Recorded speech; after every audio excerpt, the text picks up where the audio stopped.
তার জন্য দুটো বেগুন নিয়েছি, বেগুন দুটো পুড়ে নিচ্ছি। পোড়ো হয়ে যাওয়ার পরে রেখে বানাবো বেগুনের ভর্তা। দেখো, আর বেগুনের ভর্তার জন্য আমাদেরকে কি কি দরকার দেখো, 4টে পেঁয়াজ নিয়েছি, রসুন, আদা রসুন লাগবে, এই রসুন নিয়ে নিচ্ছি, কাঁচা লঙ্কা, টমেটো সবই নিয়ে নেবো। দেখো, বেগুনের ভর্তার জন্য আমাদেরকে লাগবে টমেটো, রসুন, 4টে পেঁয়াজ তো আগে নিয়ে নিচ্ছি আমি বললাম। তো এইটা আমার বেগুন পোড়া হয়ে যাওয়ার পরে আমি এটাকে দেখাবো আপনাদেরকে। তো ঠিক আছে বন্ধুরা, আপনারা যেও না, সব ভিডিওতে থাকো, আমার সাথে থাকো। আগে আমি কি কি করে বানাচ্ছি অবশ্যই তোমরা দেখতে পাবে আর বুঝতে তাহলে পারবে তোমরা যে কিভাবে এটা বানাতে পারবো। আর তোমরাও ঘরে অবশ্যই চেষ্টা করবে বানিয়ে খাওয়ার। ঠিক আছে, ঠিক আছে, তাহলে থাকো আপনারা, আরো দেখাচ্ছি আপনাদেরকে। আর এদিকে আমার ছোলা ভিজানো হয়েছে, দেখো আপনারা তো ছোলাকে চিনেই, কাবলি ছোলা, ছোলা ভিজিয়ে রেখেছি, ছোলা রান্না হবে, কাবলি ছোলাও রান্না হবে। তার জন্য আমি কেটেছি 3টে পেঁয়াজ, রসুন, আর সাথে একটা টমেটো নেব। ঠিক আছে, কাঁচা লঙ্কাও নেব। এটা ছোলা দেখে নিন, এটা হচ্ছে কাবলি ছোলা। আপনারাও ঘরে বানিয়ে খাবে, ছোলা আর পুরি খুব টেস্টি লাগে। আজকে আমি পুরি বানাবো না, রুটি বানাবো, লেকিন ছোলা বানাবো সঙ্গে। কাঁচা লঙ্কা আছে, আমাদের টমেটো আছে, আদা রসুন আছে, এই আমি পেঁয়াজ কুটে নিয়েছি। আর এটা আমার ছোলা সিদ্ধ হয়ে গেছে, এর সঙ্গে আমি রান্না করব। আগে তোমরা কেউ চলে যেও না, সবাই থাকো আমার সাথে। কিভাবে আমি রান্না করব সেটাও তোমাদেরকে দেখাবো, তাহলে তোমরা বুঝতে পারবে যে কিভাবে আমি রান্না করেছি, ওইভাবে তোমরাও রান্না করার চেষ্টা করবে। আর ছোলাটা এখন ভিজানো আছে, ভিজিয়েছিলাম তো ফুলে গেছে এরকম। একে আমি এখন সিদ্ধ করব, 2-3টা কমসে কম কুকারে সিটি লাগিয়ে সিদ্ধ করব। তারপরে আমি মশলা বানিয়ে এতে দেবো, সেগুলোও আপনাদেরকে সব কিছুই দেখাবো। কেউ কিন্তু যেও না, সবাই আমার সাথে থেকো বন্ধুরা। এই তোমরা আসো, দেখো, আমার পাশে থাকো, আমার খুব খুশি হয়। আর আমার বানাতেও ভালো লাগে, মন চায় তোমরা যদি এভাবেই আমার সাথে থাকো, আরো অনেক কিছু আমি বানিয়ে অবশ্যই দেখাবো। দেখো, আমি বেগুনটা পুড়তে দিয়েছিলাম না, কেন এখানে তো দেশে ঘরের মতন চুলো নাই, তো চুলো থাকলে আগুনে পুড়তাম, লেকিন চুলো নাই বলে আমি গ্যাসে পুড়তেছি। গ্যাসে পুড়ে তারপরে এটাকে বানাবো। তো তোমরা সবাই কেউ যেও না, সাথে থেকো, পাশে থেকো বন্ধুরা। আমার রেসিপিটা ভালো লাগলে অবশ্যই তোমরা বলবে আমাকে, আর তোমরাও চেষ্টা করবে বানানোর। তো কেউ যেও না, পাশে থাকো। আগে আরো কি কি করছি সবকিছুই আমি দেখাবো তোমাদেরকে। ঠিক আছে বন্ধুরা? দেখো বন্ধুরা, দেখো আমার বেগুনটা পোড়া হয়ে গেছে। পোড়া হয়ে যাওয়ার পরে এর ছালগুলো আমি ছাড়িয়ে নেবো, বুঝলে, কেন উপরের ছাল তো আর দেওয়া যাবে না। তো ছালগুলো আমি ভালো করে পরিষ্কার করে নেবো এভাবে। আর আমাদের দেশে ঘরে কি করে পেঁয়াজ বেগুন ভর্তা করলে, বেগুন পুড়িয়ে পেঁয়াজ, কাঁচা লঙ্কা আর শুকনো লঙ্কা থেকে নিয়ে তেল লবণ দিয়ে ভর্তা করে নেয়, লেকিন এখানে ওভাবে ভর্তা কেউ অতটা খেতে চায় না, আর পছন্দ করে না। আমি যেভাবে বানাচ্ছি এই ভর্তাটা এখানে খুব খাওয়া হয়, এবার বানানোও হয়। দেখো বন্ধুরা, বেগুনটা আমি পরিষ্কার করে নিলাম, আর একটু ভালো করে একটু ছেনে নেব।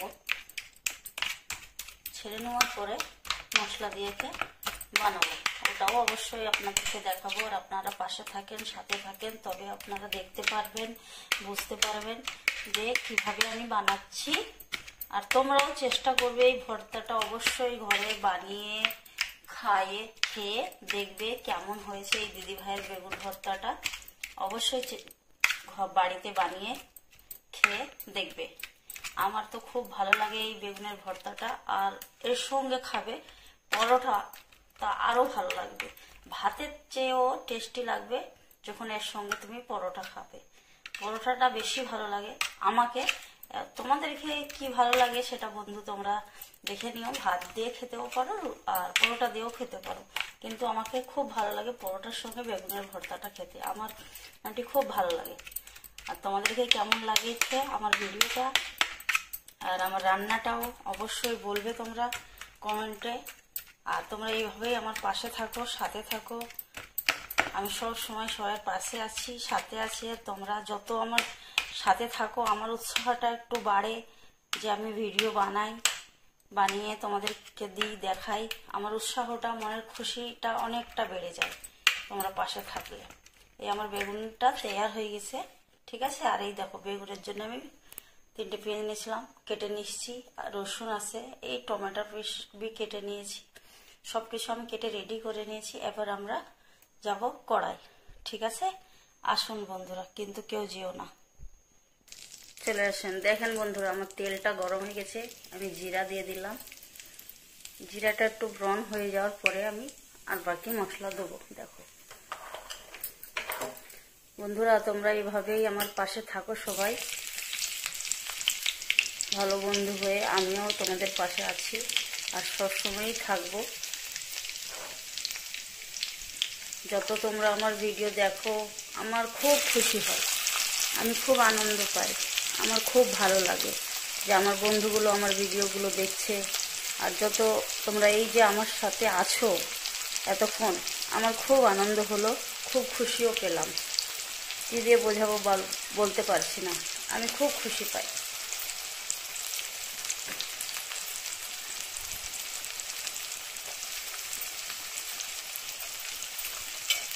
পেঁয়াজটা আমি লাল করব, তারপরে টমেটো দেবো, আছে মশলা দেবো, টমেটো।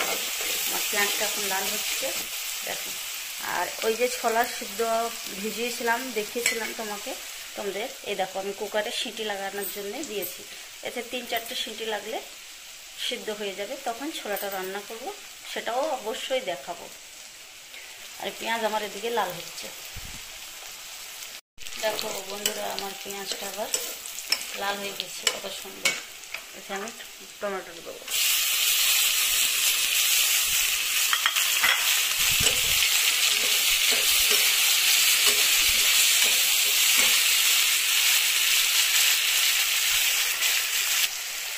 বাকি মশলা দেবো, নুন দেবো, যেরকম আমরা নুন খাই সেভাবে।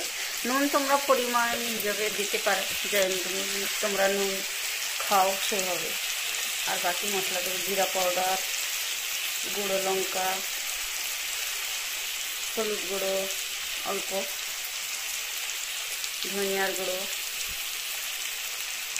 সব দেওয়া হয়ে গেছে। এই মশলাটাকে ভালো করে আমি করে নেব, কষিয়ে নেব, ভালো করে মশলাটাকে কষিয়ে নেব। মশলা না কষানো হলে ভালো লাগবে না, একদম ভালো লাগবে না। যত মশলা কষানো হবে তত টেস্ট লাগবে, ভালো লাগবে।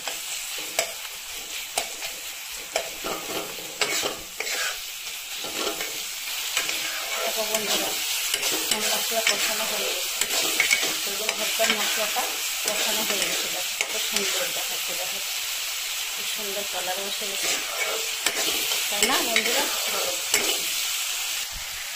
দেখো বেগুন পোড়াটা থেকে দিচ্ছি। তোমরাও এইভাবে অবশ্যই রান্নাটা করবে আর বানিয়ে খেয়ে দেখবে কি এরকম কেমন লেগেছে তোমাদেরকে, আর অবশ্যই আমাকে বলবে। এতে 2 মিনিট একটু ভালো করে কষে নেবো, কেন বেগুনটা তো আমার পোড়া আছে, কাঁচা থাকবে না। তাও 5 মিনিট আমি ভালো করে একটু কষে নেবো, যাতে একটু ভালো টেস্ট আসে আর খুব ভালো লাগে। তোমরা অবশ্যই বানিয়ে খেয়ে দেখবে।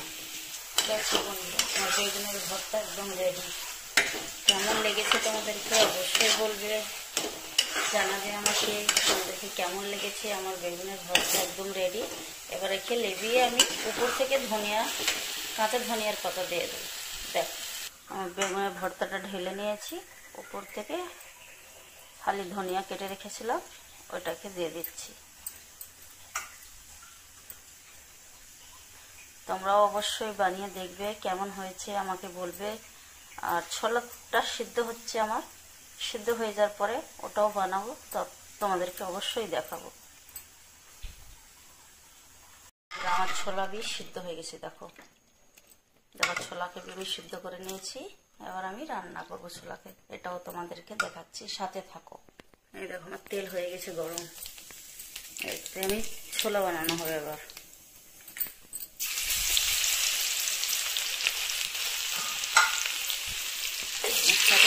সাথে থাকো, আমি কীভাবে ছোলার সবজিটা রান্না করছি, অবশ্যই তোমরাও বানাবে। এখন আমি একটু পেঁয়াজ লাল করব, তারপরে মশলা দিয়ে দেবো।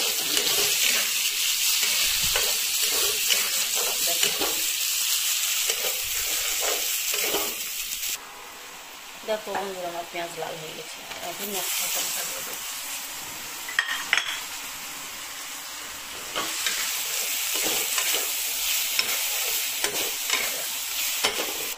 বন্ধুরা, আমার ছোলার মশলা রেডি।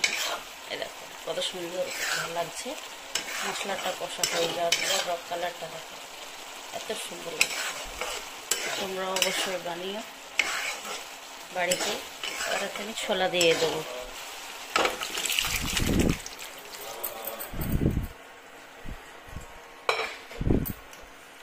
এই ছোলাটা সিদ্ধ করে রেখেছিলাম, সেই ছোলাটা দিয়ে দিলাম। দেখো এবার 10-15 মিনিট একে ভালো করে একটু রান্না করে নেব, তারপরে হয়ে যাবে আমার ছোলা রান্না শেষ।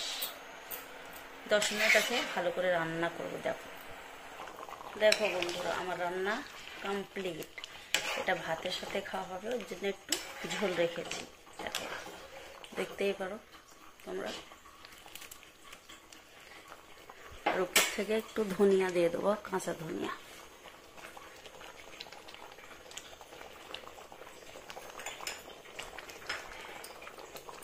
দেখো তাহলে বন্ধুরা, আমার সবজিটা কেমন হয়েছে অবশ্যই কমেন্ট করে বলবে। আর তোমরাও বানিয়ে ঘরে খাবে। আমাদের তো বাড়িতে ভাত দিয়ে খাওয়া হবে, তার জন্য একটু ঝোল রেখেছি, নয়তো তো আরও শুকনো করতাম। দেখো কত সুন্দর হয়েছে। সবাইকে অনেক অনেক ধন্যবাদ আমার পাশে থাকার জন্যে, আমার সাথে থাকার জন্যে অনেক অনেক ধন্যবাদ। আমার রান্নাটা কেমন হয়েছে অবশ্যই তোমরা বলবে আমাকে। আর তোমরাও চেষ্টা করবে বানিয়ে খাওয়ার। অবশ্যই খেয়ে বলবে কেমন হয়েছে। ধন্যবাদ সবাইকে।